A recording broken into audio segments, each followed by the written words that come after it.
Hello UTPA, I'm Nikki Hernandez and welcome to another episode of Grad School Now. In today's episode, we'll be sharing some valuable information with you about financial aid and scholarships. Hello and welcome to another episode of Grad School Now. I'm your host Brenda Enriquez and this month's topic is how you can pay for college.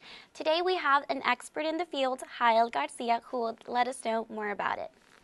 Jael, thank you for being with us today. Thank you for inviting me. Absolutely. And is there any financial aid available for graduate students? Yes, there is financial aid available for graduate students. There are various forms of financial aid. The majority is going to be in the forms of student loans. However, there are some grants that are available also. And there are also, of course, scholarships. And who can apply and how?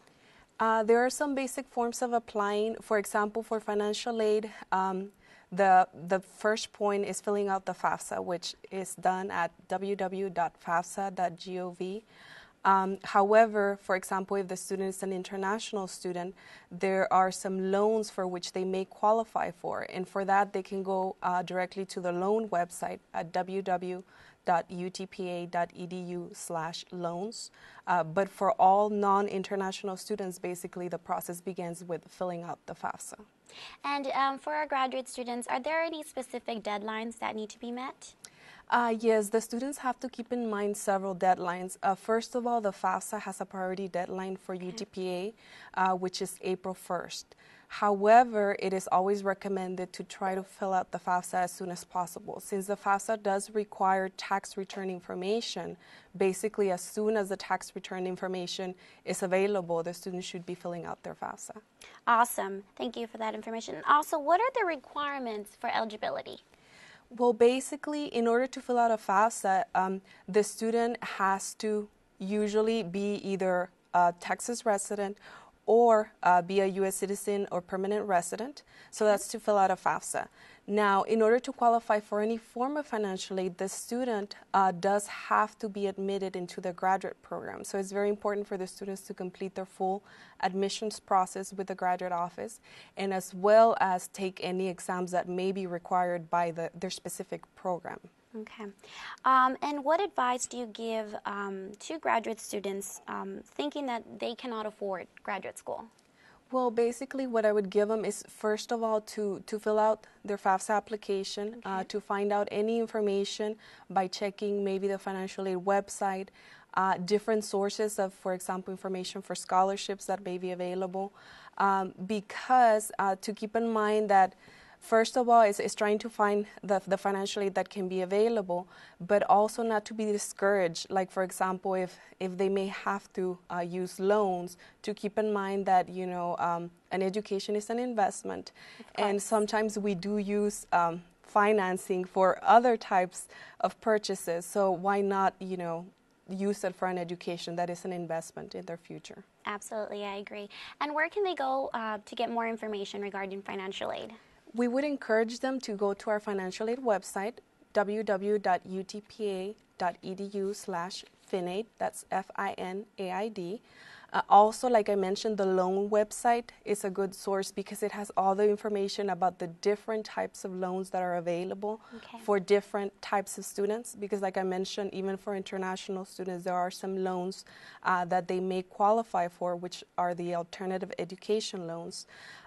Also, I would suggest that they also check other websites, such as, for example, we have a website called Ask Rio, which is www.askrio.utpa.edu, where they can find some general information, ask questions if they have questions, and also, of course, you know, they're welcome to come and visit us at the financial aid office or give us a call. Awesome. And what services does your office provide for graduate students? Pretty much everything from helping them to fill out the FAFSA or helping do any of the processes like for the loans and things like that, which that can be done at the Express Lab. Of course, we also answer whatever questions they may have at the financial aid office, either by coming in person or calling in, or via online services, like I mentioned, Ask Rio. We also assist a little bit with answering questions also about scholarships, even though now, of course, the scholarship office does have their own location. And they are located still fairly close to us. You know, the scholarship office is located next to the registrar's office, and the financial aid office is located across from the registrar's office. Okay. So they're both fairly close. So if the students have any questions also as far as scholarships opportunities, then they can also visit the scholarship office. Okay, good. Good. Hyla, now that we have you here, now let's talk a little bit more about scholarships. So are there any specific scholarships available for graduate students? Yes, they are. The most common one that we always suggest students to fill out the application is the Excellence Scholarships, because the Excellence Scholarship, it does encompass a lot of scholarships. There are some that are for graduate students. The deadline for that application is January 15. There are also some local organizations that also have some scholarships available specifically for graduate students, such as the STARS, the South Texas Rising Scholars, and also the Hispanic Scholarship Fund. So it's important for students to look into as many scholarship options as possible, because there are several that they can also help them assist to pay for their education. That's great, great. Now, from what I'm hearing is that graduate students do tend to qualify more for loans, considering that they are graduates now. So what are some of the most common requirements for scholarships at the graduate level? Basically, most scholarships, it's going to be GPA because it is merit-based. And also some scholarships, they do require full-time enrollment, which for a graduate student, that would be 9 hours. 9 hours, good, good. And what can a student do to improve their chances to receive scholarships? Well, basically to keep up their GPA, because just like we mentioned, the scholarships, they are merit-based, so for the most part, they're going to be based in GPA. So keeping up their GPA is very important. Okay, great. This is really good information. I'm sure a lot of graduate students will definitely use this information in the future. Now, where can they go for more information regarding scholarships, Hyatt? Well, basically, like I mentioned, the scholarship office, it is located next to the registrars, so they can either go in person there, or also to look at the website, which is www.utpa.edu/scholarships. Okay.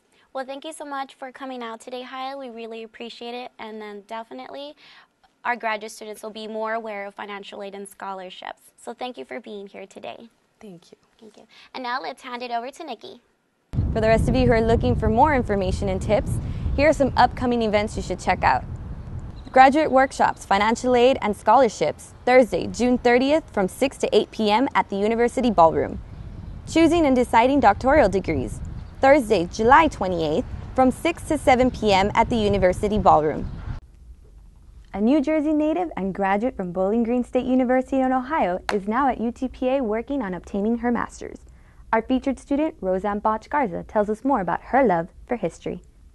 Several years ago, I got an interest in art history, and I went back to school at night to take a few classes, and I really enjoyed it. I thought maybe I would get a master's degree in art history, but then we moved away, and the art history program was not offered in the place where we were living.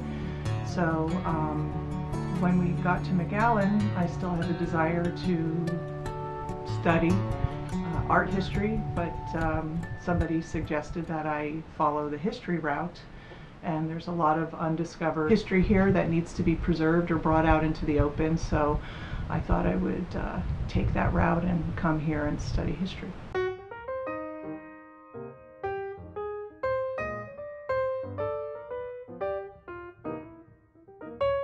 Artifacts, technically you could say, sometimes people bring us Indian arrowheads or projectile points. Some of them date back thousands of years. That speaks to the history of the valley as far as Native Americans when they used to live here along the Rio Grande Valley. More recent history within the past 100 years, artifacts that I've come across really would be more like lots of photographs that I've been discovering, not necessarily by doing too much digging, but people have been coming and bringing them to me because they know I'm interested in it. And also oral histories, people who are interested in telling their stories. It's not technically an artifact per se, but it is a way of preserving the history of the area. And a lot of people are willing to talk about their family history and preserve it.